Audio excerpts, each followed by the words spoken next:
Sir John Whittingdale. Thank you, Madam Deputy Speaker. And it's a particular pleasure to follow the Chair and indeed 4 fellow members of the Foreign Affairs Select Committee.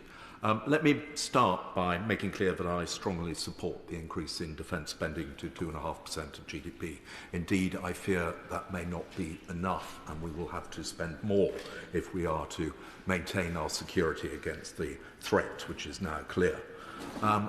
I therefore accept that part of the funding of that needs to come from ODA, although I feel the pain both of the Chair of the International Development Committee and my right friend for Sutton Coldfield.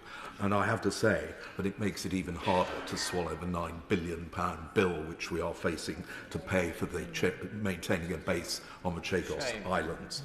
But I do want to focus specifically on soft power. I welcome the establishment within the FCDO of the Soft Power Council, and it is very important that strengthening hard power should not be at the expense of Britain's soft power.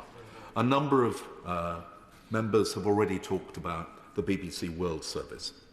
It is one of our great assets, and it was very welcome that the government in the budget increased the government's contribution by £32 million. But it was concerning that the BBC have recently announced a reduction in their contribution of £6 million with the loss of 130 jobs. And while all 42 language services are being maintained, the World Service Defence Committee has already pointed out the damage that some of those reductions are going to do with the loss of regional editors, with science coverage, with business programmes.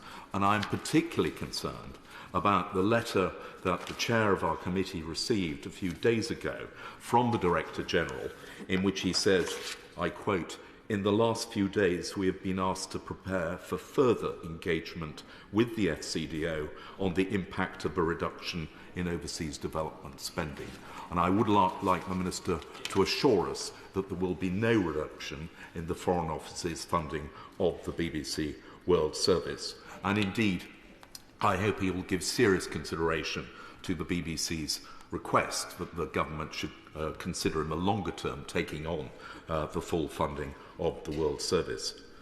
We have also heard in the committee from the British Council another aspect of soft power where it is absurd that the loan given to them of £250 million has to be renewed each year, creating huge uncertainty looking forward. And I would hope that a solution can be found to put that onto the long-term basis.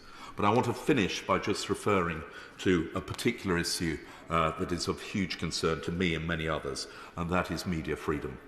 The government has a very good record, both this government and the previous, for supporting media freedom around the world. We set up the Global Media Coalition, but the Minister will know that media freedom is under huge threat. I urge the government to continue to press the case of Jimmy Lai, a British citizen imprisoned in Hong Kong, and of Alaa Abdel Fattah, a British citizen imprisoned in Egypt.